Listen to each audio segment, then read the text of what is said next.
আজকের আলোচনার বিষয় বড়ু চণ্ডীদাসের শ্রীকৃষ্ণ কীর্তন। এখান থেকে যত ধরনের প্রশ্ন আসার কথা বা যে ধরনের প্রশ্ন আসতে পারে তার একটা পুঙ্খানুপুঙ্খ আলোচনা করা হবে। আশা করব শ্রীকৃষ্ণ কীর্তন থেকে এর বাইরে আসবে না। একটু গ্যারান্টি সহকারে না হলেও অন্তত অনুমান করা যায় যে এর বাইরে আসবে না। কেন আসবে না, এখানে যত রকম তথ্য আছে শ্রীকৃষ্ণ কীর্তন থেকে আসার মতো অল ডিটেলস এখানে আলোচনা করা হয়েছে এবং তার সঙ্গে সঙ্গে আপনারা দেখতে পাবেন, ডিসপ্লেতে উল্লেখ আছে। তবে আপনাদের কাছে ছোট্ট রিকোয়েস্ট, যদি চ্যানেলটি আমার ভালো লেগে থাকে এবং আমার ভিডিও যদি ভালো লেগে থাকে, যারা এখনো সাবস্ক্রাইব করেনি অবশ্যই সাবস্ক্রাইব করে দেবেন, আপনাদের কাছে ছোট্ট অনুরোধ। তো যাই হোক, আর কথা না বাড়িয়ে আজকের আলোচনা শুরু করা যাক। শ্রীকৃষ্ণ কীর্তনের পুঙ্খানুপুঙ্খ তথ্য। এটি হচ্ছে কাব্যের পুঁথি আবিষ্কৃত হচ্ছে 1909 খ্রিস্টাব্দে। কে করছেন? যে বসন্ত রঞ্জন রায় বিদ্যুৎ বল্লভ, তিনি বাঁকুড়া জেলার কাকিল্লা গ্রামের বাসিন্দা শ্রীনিবাস আচার্যের দহিত্র অর্থাৎ দেবেন্দ্রনাথ মুখোপাধ্যায়ের গোয়ালঘরের মাচা থেকে এই কাব্যের পুঁথি আবিষ্কার করছেন। অর্থাৎ এই পুঁথি সম্পর্কে আমরা জানলাম। এবং এটি কোথায় থেকে প্রকাশিত হচ্ছে? যে 1916 খ্রিস্টাব্দের বসন্ত রঞ্জন রায় বিদ্যুৎ বল্লভের সম্পাদনায় কাব্যটি বঙ্গীয় সাহিত্য পরিষদ থেকে প্রকাশিত হচ্ছে। শ্রীকৃষ্ণ কীর্তন এই নামটি কিন্তু দেওয়া বসন্ত রঞ্জন রায় বিদ্যুৎ বল্লভ, এবং চিরকুটে এই কাব্যের নাম ছিল শ্রীকৃষ্ণ সন্দর্ভ। অর্থাৎ এখানে একটা জিনিস দেখবেন, কোথায় কে নাম দিচ্ছে, কি দিচ্ছে, এবং এর শ্রীকৃষ্ণ কীর্তনের পুরো তথ্যমূলক আলোচনা। এই কাব্যের বিষয় কি? যে রাধাকৃষ্ণের প্রেমলীলা এই কাব্যের মূল উপজীব্য বিষয়। তবে কাব্যটির নামকরণ কেন শ্রীকৃষ্ণ কীর্তন হচ্ছে? কারণ কাব্যটি যেহেতু কৃষ্ণের মাহাত্ম্য কীর্তন, সেহেতু বসন্ত রঞ্জন রায় এর নামকরণ করছেন শ্রীকৃষ্ণ কীর্তন। শ্রীকৃষ্ণ কীর্তন নামকরণ নিয়ে প্রথম সংশয় প্রকাশ করছেন কে? যে ডক্টর মোহাম্মদ শহীদুল্লাহ। এবং সাহিত্য পরিষদ পত্রিকার যে 60 বর্ষ দ্বিতীয় সংখ্যায় তিনি গ্রন্থটির সম্ভাব্য নাম শ্রীকৃষ্ণ সন্দর্ভ বলে মতামত প্রকাশ করছেন। যাই হোক, এটির বিশেষত্ব কি? এটি আদি মধ্যযুগের বাংলা সাহিত্যের নিদর্শন, অর্থাৎ বাংলা সাহিত্যের দ্বিতীয় নিদর্শন বড়ুচন্দ্র দাসের শ্রীকৃষ্ণ কীর্তন। এবার এই কাব্যটির বিভিন্ন যে রচনাকাল, সেই রচনাকাল নিয়ে বিভিন্ন জন বিভিন্ন রকম মতামত ব্যক্ত করেছে। দেখা যাক কে কত সাল নিয়ে উল্লেখ করছেন। পরীক্ষা কখনো কখনো দিতেই পারে। চতুর্দশ থেকে ষোড়শ শতকের মধ্যে এই কাব্যটি রচিত হয়েছিল। এবার বিভিন্ন ব্যক্তিরা কি বলছে দেখি। যে 1322 সালে সাহিত্য পরিষদ পত্রিকায় বসন্ত রঞ্জন রায় বিদ্যুৎ বল্লভ ও রাখাল দাস বন্দ্যোপাধ্যায়ের মিলিতভাবে প্রকাশিত হচ্ছেন শ্রীকৃষ্ণ কীর্তনের, মানে কৃষ্ণ কীর্তনের লিপিকাল প্রবন্ধে তিনি এই পুঁথি 1500 শতাব্দীর শেষে বা কাছাকাছি বলে মনে করছেন। অর্থাৎ বসন্ত রঞ্জন রায় বিদ্যুৎ বল্লভ এবং রাখাল দাস বন্দ্যোপাধ্যায় তারা মিলিতভাবে একটি প্রবন্ধ লিখছেন যে কৃষ্ণ কীর্তনের লিপিকাল, এবং সেই লিপিকাল থেকে অনুমান করছেন যে এটি পুঁথিটি 1500 শতাব্দীর শেষে বা কাছাকাছি সময় রচিত। ডক্টর সুকুমার সেন কি বলছেন?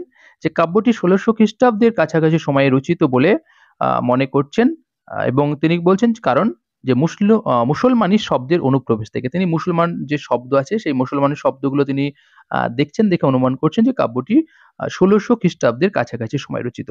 ডক্টর অসিত কুমার বন্দ্যোপাধ্যায় কি বলছেন? যে 16 শতাব্দীর কাছাকাছি সময়ে পুঁথিটি লিখিত হয়েছে।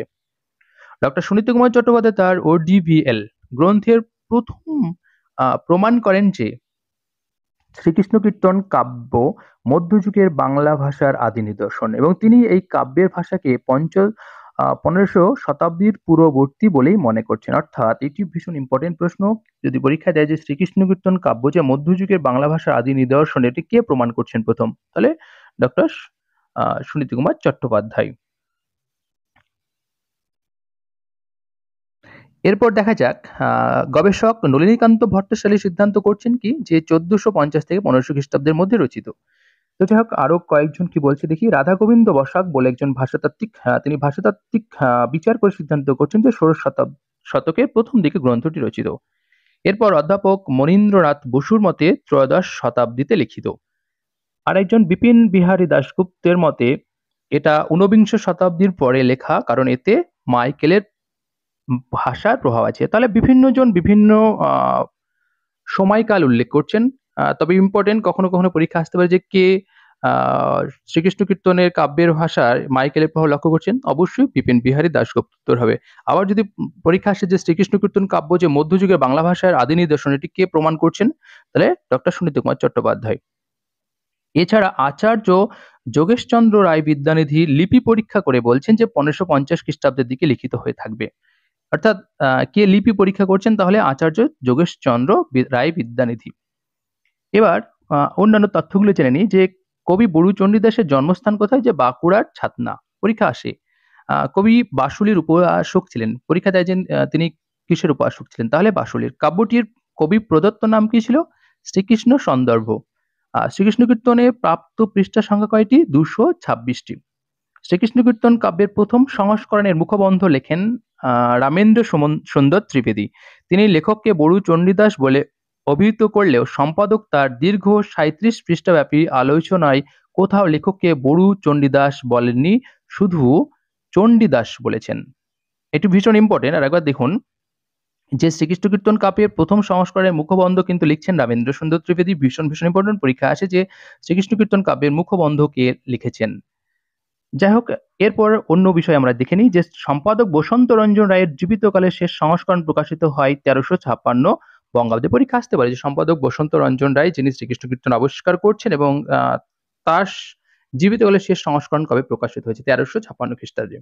কাব্যটি আপনারা প্রত্যেকেই জানেন, এই কাব্যটি 13টি খণ্ডে বিভক্ত। কাব্যের নামগুলো একবার দেখে নিই। জন্মখণ্ড, তাম্বুলখণ্ড, দানখণ্ড, নৌকাখণ্ড, ভারখণ্ড, ছত্রখণ্ড, বৃন্দাবনখণ্ড, কালীয় দমনখণ্ড, বস্ত্রহরণখণ্ড, হারখণ্ড, বাণখণ্ড, বংশীখণ্ড এবং শেষ খণ্ড হচ্ছে রাধা বিরহ খণ্ড। পরীক্ষা দিতেই পারে যে চতুর্থ খণ্ডের নাম কি বা তৃতীয় খণ্ডের নাম কি, অর্থাৎ আমাদের পরপর কিন্তু জেনে রাখাটা অনেক ভালো।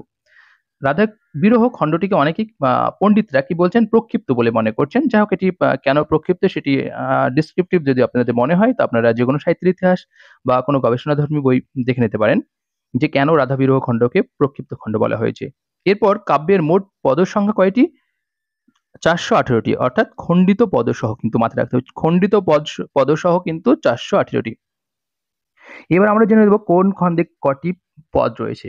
জন্মখণ্ডে 9টি, তার মধ্যে প্রথমের পদটি আদি খণ্ডিত, অর্থাৎ প্রথম যে পদটি আছে তার অর্ধে আদিতে কিন্তু খণ্ডিত আছে। যাই হোক, এরপর তাম্বুল খণ্ডে 26টি, দান খণ্ডে 112টি। যদি আমরা পরীক্ষায় দেয় যে শ্রীকৃষ্ণ কীর্তন কাব্যের কোন খণ্ডে সর্বাধিক পদ সংখ্যা রয়েছে, তাহলে অবশ্যই দান খণ্ড হবে এবং এটির 112টি। পরে নৌকা খণ্ডে 30টি, ভার খণ্ডে 28টি, ছত্রখণ্ডে 9টি, বৃন্দাবন খণ্ডে 30টি, কালীয় দমন খণ্ডে 10টি, বস্ত্রহরণ খণ্ডে 22টি, অর্থাৎ সবগুলি সম্পূর্ণ পদ এই খণ্ডে পাওয়া যায়। পরীক্ষা দিতে পারে যে কোন খণ্ডে সব পদগুলো সম্পূর্ণভাবে পাওয়া গেছে, তাহলে বস্ত্রহরণ খণ্ডে। এবং কটি পদ আছে? 22টি। হার খণ্ডে 5টি, বাণ খণ্ডে 27টি, বংশী খণ্ডে 41টি, রাধা বিরহ খণ্ডে 69টি। এবার আমরা দেখি যে কোন কোন পৃষ্ঠাগুলো পাওয়া যায়নি। জন্মখণ্ডে 3-1 পৃষ্ঠা থেকে রাধা বিরহের 226-এর 2 পৃষ্ঠার মধ্যবর্তী নিম্নলিখিত পাতা বা পৃষ্ঠা পাওয়া যায় না। কোন কোন? 9 নম্বর, 16 নম্বর, 17 নম্বর, 17-1, 19-1, 41, 88-2, 93-2, 98-1, 104 থেকে 111 এবং 145 থেকে 151 পৃষ্ঠা, অর্থাৎ এই পৃষ্ঠাগুলো কিন্তু পাওয়া যায়নি। এরপর আমরা দেখে নিই অন্যান্য তথ্যগুলো। এই কাব্যে 226টি পাতা, অর্থাৎ 452 পৃষ্ঠার মধ্যে 45 পৃষ্ঠা পাওয়া যায়নি। তাই 452/45 পৃষ্ঠা বাদ দিলে 407টি পৃষ্ঠা রয়েছে এবং এই সংখ্যক পৃষ্ঠাতে 418টি পদ পাওয়া গেছে। ভীষণভাবে ইম্পর্টেন্ট, আপনারা জেনে নিন যে এখানে মোট 222টি পাতা পাওয়া গেছে। 222 ইন্টু 2 করলে হয় 452, তার মধ্যে অলরেডি পাওয়া যায়নি কত? 45টি পৃষ্ঠা, অর্থাৎ 45টি বাদ গেলে হয়ে থাকে 407টি পৃষ্ঠা, অর্থাৎ এই 407টি পৃষ্ঠায় কিন্তু 418টি পদ পাওয়া গেছে। রাখাল দাস বন্দ্যোপাধ্যায় কিন্তু এখানে তিনি লিপি বা হাতের লেখা তিনি অনুমান করছেন এবং সেখানে 3 ধরনের পুঁথির কথা হাতের লেখা তিনি পেয়েছেন বা অনুমান করেছেন যে প্রথম এই মধ্যে তৃতীয় হাতের লেখা 4র্থ পৃষ্ঠায়, দ্বিতীয় হাতের লেখা 20 পৃষ্ঠা এবং প্রথম হাতের লেখা 383 পৃষ্ঠা, অর্থাৎ 3 ধরনের হাতের লেখা পাওয়া গেছে। তার মধ্যে কত পৃষ্ঠা সেটা উল্লেখ আছে। রাখাল দাস বন্দ্যোপাধ্যায় মনে করছেন। খণ্ডিত পদসহ 418টি পদের মধ্যে এই কাব্যে 409টি ভণিতা পাওয়া গেছে। ভীষণ ইম্পর্টেন্ট, এই কাব্যে 418টি পদে কটি ভণিতা পাওয়া গেছে? তাহলে 409টি। শ্রীকৃষ্ণ কীর্তন কাব্যে মোট সংস্কৃত শ্লোকের সংখ্যা 161টি। পরীক্ষা দেয় যে শ্রীকৃষ্ণ কীর্তন কাব্যে কটি সংস্কৃত শ্লোকের আছে? তাহলে 161টি এবং প্রাপ্ত শ্লোকের মধ্যে কিন্তু 28টি পদ বারবার পুনরাবৃত্ত হয়েছে, অর্থাৎ ব্যবহৃত হয়েছে। এবার এই যে পরীক্ষায় কখনো, কখনো আপনারা যারা নেট, সেট এবং কখনো দিয়ে থাকেন বা দিয়েছেন, ১ম দিকে যেসব পরীক্ষাগুলো আসতো সেখানে কিন্তু এই ধরনের প্রশ্ন আসে যে সংস্কৃত শ্লোকের সংখ্যা কয়টি বা কয়টি খণ্ডিত সহ পদ পাওয়া গেছে, কে মুখবন্ধ রচনা করেছে, এই যে আনুষঙ্গিক যে প্রশ্নগুলো এগুলো কিন্তু ভীষণ ইম্পোর্টেন্ট।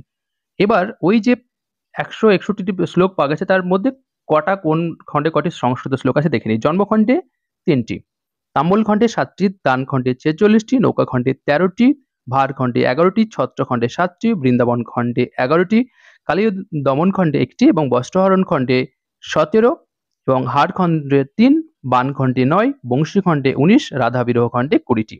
তাহলে আমরা জেনে নিলাম কটি কোন খণ্ডে কতগুলো সংস্কৃত শ্লোক রয়েছে। তো যাই হোক, এবার এই কাব্যের মধ্যে সবথেকে বৃহত্তম এবং খণ্ড এবং ক্ষুদ্রতম খণ্ডটি জেনে নিই। যে কাব্যের বৃহত্তম খণ্ড হচ্ছে দান খণ্ড, যেখানে ১১২ টি পদ রয়েছে, আর ক্ষুদ্রতম খণ্ড হচ্ছে জন্মখণ্ড, যেখানে ৯ টি পদ পাওয়া গেছে।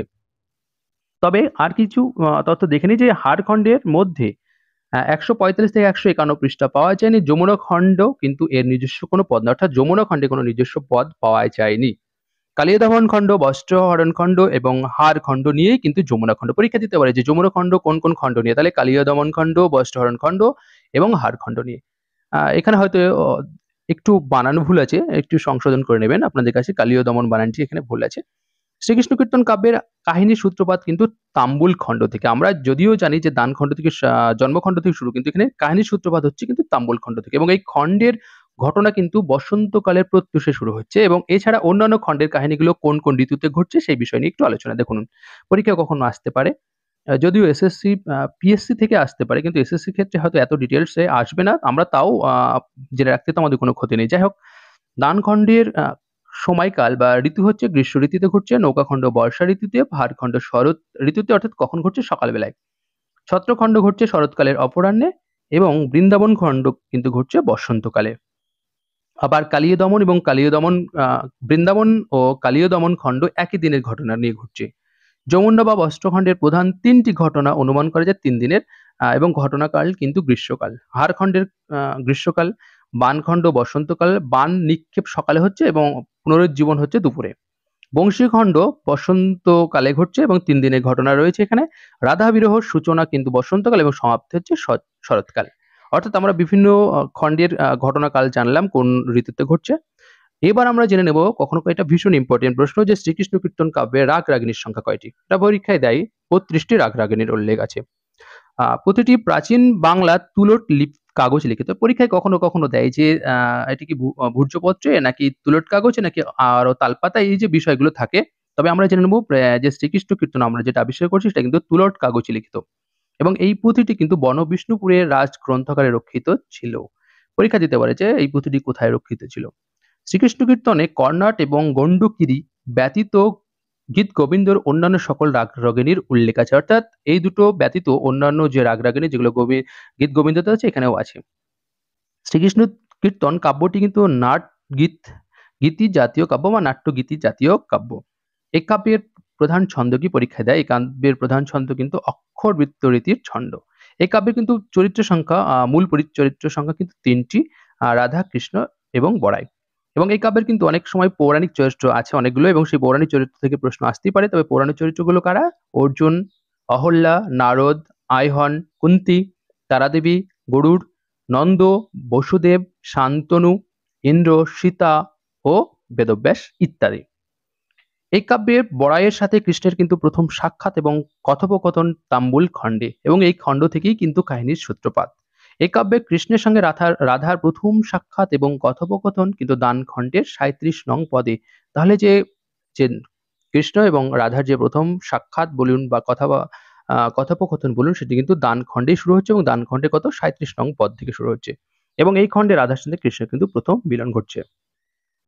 কৃষ্ণের প্রতি রাধার প্রথম আকর্ষণ দেখা যায় নৌকাখণ্ডে।